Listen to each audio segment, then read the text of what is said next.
గురుగారు నమస్కారం అండి. ఏం పేరు సార్ మీ పేరు? నా పేరు నరసింహులు.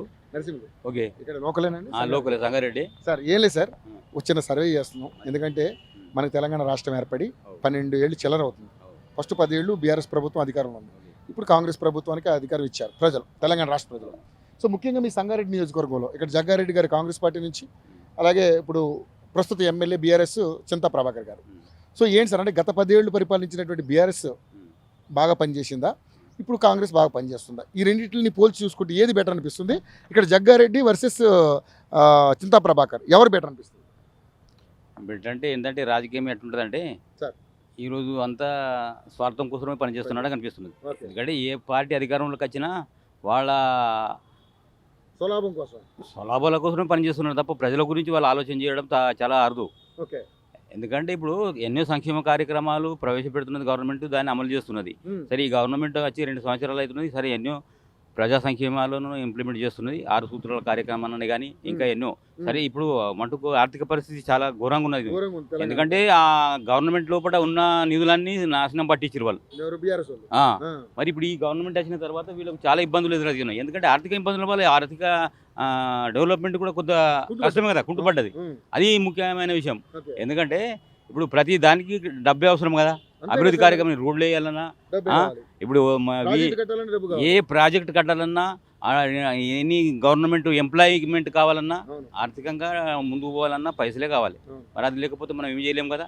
అందు గురించి ఎట్లుందంటే ఇప్పుడు పరిపాలన విధానము మనకు సరే దీనికి టైం పడుతుంది. ఇంకా 3 సంవత్సరాల కాలపరిమితి ఉన్నది కాంగ్రెస్ పార్టీకి. అంటే వాళ్ళు ఏంటంటే సరే మేము ఈ అభివృద్ధి కార్యక్రమాలను చేసుకుంటూ పోతున్నాము. మన పంచాయతీ ఎన్నికలలో కూడా బ్రహ్మాండంగా మేము మర్యాద సాధించినాము. మరి ఇప్పుడు ఈ మున్సిపల్ ఎన్నికల్లో కూడా మ్యాక్సిమం మెజార్టీ సాధించారు. రాబోయే జెడ్పీటీసీ ఎంపీటీసీ ఎన్నికలు కూడా అదే మాదిరిగా సాధిస్తామని ధీమాతోటి ఉన్నారు. సరే ఆ రకంగా మీరు చేస్తే సంతోషమే. ఎందుకంటే ఈ ప్రజా సంక్షేమం గురించి ఆలోచన చేసిన ప్రభుత్వానికి ఎప్పటికీ కూడా ఒక ఉండదు. అంటే ఆలోచన అంటే ఇప్పుడు 2 సంవత్సరాలే కదా ఈ కాంగ్రెస్ ప్రభుత్వం వచ్చి, మరి అది 10 సంవత్సరాలు పాలన చేసి అక్కడ అభివృద్ధి చెందింది ఏమిటంటే సరే అది ఆ మాట వేరు. అదంతా దోపిడ ప్రభుత్వమే. ఎందుకంటే దోసుకుతున్న మరి అంతా ఈ ల్యాండ్ కానీ ఏది కానీ ఇప్పుడు బీదలకు సంబంధించిన ల్యాండ్స్ అన్నీ వాళ్ళు ఆక్యుపై చేసిండ్రు. ఉన్న ల్యాండ్స్ అన్నీ ఇప్పుడు ఏదో కొంత బీద వాడు 1 ఎకరా ఉండే 2 ఎకరాలు ఉండే అలాంటి వాళ్ళ ద్వారా కూడా కొంత ఏదో ఒక సాకు చెప్పి వాళ్ళ నుంచి అంతా వాళ్ళు లాక్కున్నారు. ఆ గవర్నమెంట్ వాళ్ళు తిరిగి మళ్ళీ వాళ్ళకి ప్రశ్నించే ధైర్యం ఉంటుందా వాళ్ళకు? బీదలకు మరో రకంగా జరిగిన సమస్యలు సంఘటనలు చాలా ఉన్నాయి. మరి ఈరోజు సరే గవర్నమెంట్ వచ్చింది ఈ ధరణి విషయంలో, దాని విషయంలో కూడా వీళ్ళు మేము ప్రత్యేకంగా శ్రద్ధ తీసుకొని దాంట్లో ఉన్న సమస్యలను మేము పరిష్కరిస్తాం. భూభారతి అదే ఆ భూభారతిలో కూడా వీళ్ళు నడుస్తున్నాయి కదా కార్యక్రమం. దాని నుంచి మేము నచ్చిన సమస్యలు ఏమో దాన్ని తప్పకుండా మేము పరిష్కరిస్తామని అంటున్నారు. ఎందుకంటే టైం తీసుకుంటున్నారు వాళ్ళు, ఆ టైం ప్రకారంగా చేస్తామని హామీ ఇస్తున్నారు. ఆల్రెడీ 2 ఏళ్ళు అయిపోయింది కదా సార్. 100 రోజుల్లోనే 6 గ్యారెంటీలు ఇస్తామని చెప్పారు వాళ్ళు, కానీ కొన్ని ఇచ్చారు కొన్ని ఇవ్వలేకపోయారు. అంటే ఎందుకంటే ఇప్పుడు ఆర్థిక సమస్యలు, ఎవరైనా ఒక ఇల్లు చదువుకోవాలంటే టైం పడుతుంది. ఇది రాష్ట్ర వ్యాప్తంగా ఉన్న సమస్య. అంటే ఆ సమస్యను పరిష్కరించేందుకు కొంచెం టైం పడుతుంది. సరే పర్వాలేదు. ఇది గవర్నమెంట్ నమ్మకం ఉందా సార్? ఇంకా 3 ఏళ్ళు నమ్మకం ఉంటుంది, తప్పకుండా చేయాలి. లేకపోతే భవిష్యత్తులో వీళ్ళకి మళ్ళా ఛాన్స్ ఉంటుందా? ఉండదు. అందు గురించి వాళ్ళు ఏంటంటే రేపటికి వచ్చే ఉన్నట్టు మాదే ఉంటుంది. మళ్ళీ మేము తప్పకుండా మేము ఈ అభివృద్ధి కార్యక్రమం తప్పకుండా మేము నిర్వహిస్తాము. ఈ కార్యక్రమాలన్నింటి మేము నెరవేరుస్తాము, ప్రజలలో పోతాము. మళ్ళీ వచ్చే అసెంబ్లీ ఎన్నికలలో మేము మెజార్టీ స్థానాలు సాధిస్తామని వాళ్ళు గంటపదంగా చెప్తున్నారు. దాంట్లో సమస్య లేదు. కానీ మరి నిజంగానే ఎంత జగ్గారెడ్డి గారికి మంచి పేరు ఉందని చాలా మంది అంటున్నారు. మంచిగా ఉంటుంది, ఆయన మంచివాడే. ఎందుకు ఓడిపోయారు మొన్న అంటే ఎన్నో ఏదో కారణాలు ఉంటాయి. సరే రాజకీయ విషయం, దాంట్లో మనం మాట్లాడడానికి అవసరం లేదు. సరే వాళ్ళ అంతర్గత విషయాలు ఏముంటాయి, కానీ ఆయన మంచి వ్యక్తే. వ్యక్తిగతంగా ఆయన నలుగురికి సహాయపడే వ్యక్తే. ఆయన చాలా మంచి పర్సన్.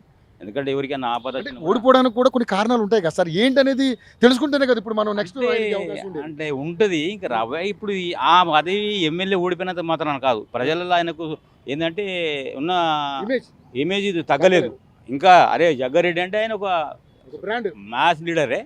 దాని గురించి ఏమి ఆలోచన చేయాల్సిన అవసరం లేదు. చాలా మంచి. ఈసారి ఆయన పోటీ చేయను, మా మిస్సెస్ పోటీ నిలుపుతాను, నిర్మల గారిని ఈసారి బరిలో నిలుపుతాను అంటున్నారు. మరి ఎలా ఉంటుంది పరిస్థితి? అదే సారు విషయం ఎట్లుందంటే సరే ఈ రాజకీయం ఎట్లుంటుందంటే ఒకసారి ఆలోచన చేస్తారు, మళ్ళీ ఒకసారి మళ్ళీ చేంజ్ అయిపోతున్నాం. ఆయన అభిప్రాయం ఎట్లుందంటే సరే అది మూమెంట్ను అక్కడ సందర్భాన్ని బట్టి చెప్పవచ్చు. కానీ ఆయన భవిష్యత్తున్న నాయకుడు. ఆయన ఇక్కడికే నేను ఇక రాజకీయాలకి రాను, ఇక్కడికి హాల్ట్ అయిపోతుంటే కాదు, ఆయన ఉండాల్సిందే రాజకీయంలో. ఉంటారు కానీ సార్ మా మిస్సెస్ నిలబెడతాను అంటే నిలబెట్టినా పర్వాలేదు. ఇప్పుడు మేడం గారికి కూడా మంచి అవకాశాలు ఉన్నాయి. ఇప్పుడు టీఎస్ ఐసీసీ చైర్మన్గా ఉన్నారు ఆమె. ఆమె ఆధ్వర్యంలో కూడా మంచి కార్యక్రమాలు జరుగుతున్నాయి. అదేవిధంగా జరగాలని మేము కూడా కోరుకుంటున్నాము. ఎందుకంటే ప్రజా సంక్షేమాన్ని ఎవరైతే దృష్టిలో పెట్టుకుని ముందుకు పోతారో వాళ్ళకి తప్పకుండా ఆదరణ ఉంటుంది దాని గురించి ఎలాంటి సందేహం లేదు. మరి మీరు కానీ మరి ఇప్పుడు ప్రభుత్వం మీద ఈ బీఆర్ఎస్ నాయకులు కానీ వీళ్ళందరూ రకరకాలుగా విమర్శలు చేస్తా ఉన్నారు. 6 గ్యారెంటీల మాట ఏమైనా పొట్టోడా అంటున్నారు రేవంత్ రెడ్డిని పట్టుకొని. అందులో ఏది మీరు గ్యాస్ సరిగ్గా ఎవరికి వస్తలేదు అంటున్నారు, ఒక కరెంట్ అయితే వస్తుంది కానీ అదే మహిళలకి బస్ ఫ్రీ ఉన్నది, సన్న బియ్యం అందరికి అందుతున్నాయి, కొన్ని ఇంకా అవ్వలేదు. మా మహిళలకు ఇస్తారన్న ఏది మన 2500 ఏమైంది, తులం బంగారం ఏమైందని అడుగుతున్నారు సార్. సార్ ఇచ్చిన హామీ నెరవేర్చాలంటే ఎవరికైనా కాదు, ఏ గవర్నమెంట్ అయినా చేయలేదు. ఎందుకంటే ఇప్పుడు ఆ గవర్నమెంట్ కూడా వాళ్ళు ఎన్నో హామీలు ఇచ్చారు అని నెరవేర్చిరా. 3 ఎకరాలు ఇచ్చిరా, ఎంతమందికి ఇచ్చారు రాష్ట్ర వ్యాప్తంగా? అది ఎవరితోనైనా కాని పని. హామీలు ఇవ్వడము ఏ పార్టీకైనా అది కామనే, కానీ దాన్ని నెరవేర్చడం కొంతవరకు అక్కడ పాయింట్. అందు గురించి వాళ్ళు కూడా సరే అది చేసింది ఎంత అంటే మేము చేసింది ఎంత, తర్వాత దాన్ని పరిగణలోకి తీసుకుంటే ప్రజలే దాన్ని నిర్ణయిస్తారు. నిర్ణయితారు ప్రజలే. సో మీకేమనిపిస్తుంది సార్, ఈ ప్రభుత్వం బెటర్ అనిపిస్తుంది? మంచిగానే ఉంటుంది అనిపిస్తుంది. ఇదే కార్యక్రమాలను మంచిగా నిర్వహిస్తూ జనాలను మంచిగా వాళ్ళకు సమస్యలు ఏమున్నాయి ఆ సమస్యలు పరిష్కరిస్తే అంతకే మాకు సంతోషం అనిపిస్తుంది. మీకు ఇక ప్రధానంగా ఏమున్నాయి సార్ సమస్యలు ఫైనల్గా? ఈ సమస్యలు ఏమన్నాయంటే ఉన్నాయి అన్ని సమస్యలు. ఇప్పుడు ఈ కొత్త కాలనీలు అయినాయి, ఆ కొత్త కాలనీలో రోడ్డు కావాలి, ఎలక్ట్రిసిటీ కావాలి, డ్రైనేజ్ కావాలి.